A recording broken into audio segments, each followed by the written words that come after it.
Baik, selanjutnya kita bahas tentang beberapa operasi aljabar yang penting jika kita menggunakan bilangan kompleks. Yang pertama adalah penting untuk membuat suatu bilangan kompleks dapat dinyatakan dalam bentuknya yang standar, yaitu yang dimaksud dengan bentuk standar di sini adalah bentuk X ditambah IY. Dalam bentuk ini artinya kita dapat dengan mudah mengidentifikasi mana yang menjadi bagian real dan mana yang menjadi bagian imajiner dari bilangan kompleks tersebut.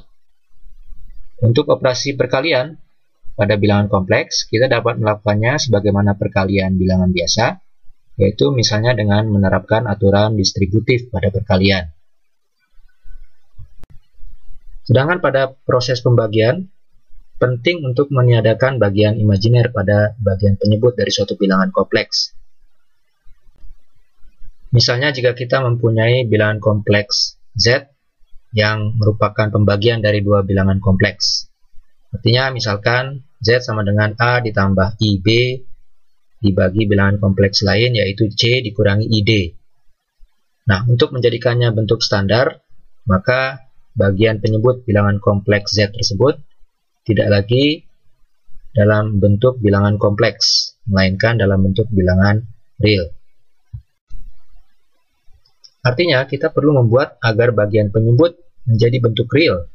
Dan untuk itu, yang dapat kita lakukan adalah kita kalikan bilangan kompleks tersebut dengan C ditambah ID dibagi C ditambah ID. Jadi artinya kita akan peroleh bentuk A ditambah IB dibagi C dikurangi ID dikalikan dengan C ditambah ID dibagi C ditambah ID. Hasilnya adalah pada bagian pembilangnya A dikali C ditambah A dikali ID ditambah C dikali ID ditambah IB dikali ID, sedangkan pada bagian penyebutnya adalah C dikali C ditambah C dikali ID ditambah negatif ID dikali C ditambah negatif ID dikali ID. Bila kita selesaikan dengan mengingat bahwa I dikali I sama dengan negatif 1, maka pecahan tersebut dapat kita tuliskan dalam bentuk AC dikurangi BD ditambah I dikali BD ditambah AD. Sedangkan pada bagian penyebutnya C kuadrat ditambah D kuadrat. Terlihat bahwa sekarang bentuk bilangan kompleks tersebut pada bagian penyebutnya tidak lagi berupa bilangan kompleks. Selanjutnya kita dapat menyatakannya dalam bentuk standar sehingga teridentifikasi dengan jelas mana bagian real dan mana bagian imajinernya. Yaitu bagian real dari bilangan kompleks Z adalah AC min BD dibagi C kuadrat tambah D kuadrat. Sedangkan bagian imajiner dari bilangan kompleks Z adalah AD plus BC dibagi C kuadrat ditambah D kuadrat. Hal penting lainnya yang juga perlu diketahui adalah tentang konjugat kompleks atau kompleks konjugate. Yang dimaksud dengan konjugat kompleks adalah pasangan suatu bilangan kompleks. Konjugat dari suatu bilangan kompleks diperoleh dengan mengganti bagian imajinernya dengan negatifnya. Atau dengan kata lain, bagian imajinernya dikalikan dengan negatif 1. Jadi misalnya kita mempunyai suatu bilangan kompleks yang dinyatakan dengan Z sama dengan X ditambah IY, yang berarti bagian real dari bilangan kompleks tersebut adalah X, dan bagian imajinernya adalah sama dengan Y. Maka konjugat bilangan kompleks tersebut adalah X ditambah negatif IY atau X dikurangi IY. Konjugat dari bilangan kompleks Z dituliskan biasanya dengan notasi tanda garis di atas, atau dalam beberapa buku juga menggunakan tanda bintang untuk mengindikasikan konjugat. Konjugat suatu bilangan kompleks sering juga disebut sebagai sekawan.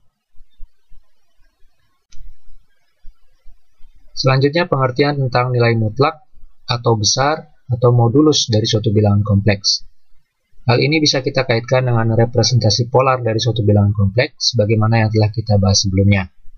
Dalam representasi polar, besar atau modulus suatu bilangan kompleks tidak lain adalah jarak dari pusat koordinat ke titik yang menyatakan bilangan kompleks yang digambarkan dalam diagram kompleks atau diagram argan.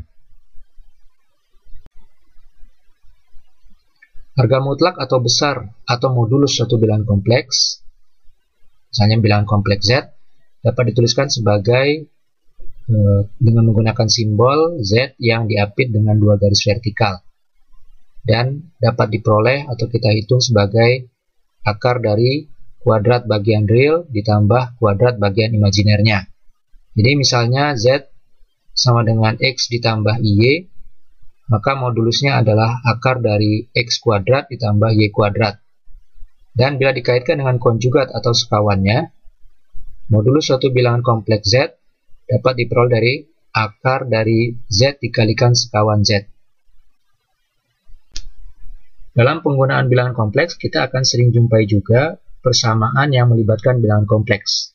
Ini kita sebut sebagai persamaan kompleks. Pada prinsipnya, dua bilangan kompleks dikatakan sama jika dan hanya jika bagian real keduanya sama, dan demikian halnya dengan bagian imajiner kedua bilangan kompleks tersebut juga sama. Jadi misalnya terdapat persamaan kompleks yang dinyatakan dengan Z kuadrat sama dengan 2i, atau karena Z sama dengan X ditambah IY, maka persamaan tersebut dapat dituliskan dalam bentuk X ditambah IY lalu dikuadratkan sama dengan 2 dikali I. Bilangan kompleks di ruas kiri, yaitu Z kuadrat, dapat dinyatakan dalam bentuk lain, yaitu X kuadrat ditambah 2I kali XY dikurangi Y kuadrat.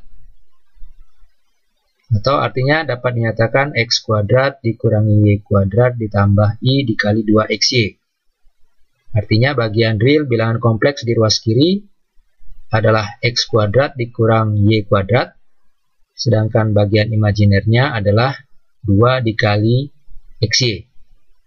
Sementara itu bilangan kompleks di ruas kanan, yaitu 2I, artinya memiliki bagian real sama dengan 0, dan bagian imajiner sama dengan 2. Nah, karena kedua bilangan kompleks ini sama, artinya bagian imajiner di ruas kiri sama dengan bagian imajiner di ruas kanan. Artinya diperoleh hubungan 2XY sama dengan 2. Ini berarti akan memberikan suatu hubungan antara variabel X dan Y yang dinyatakan sebagai X kali Y sama dengan 1.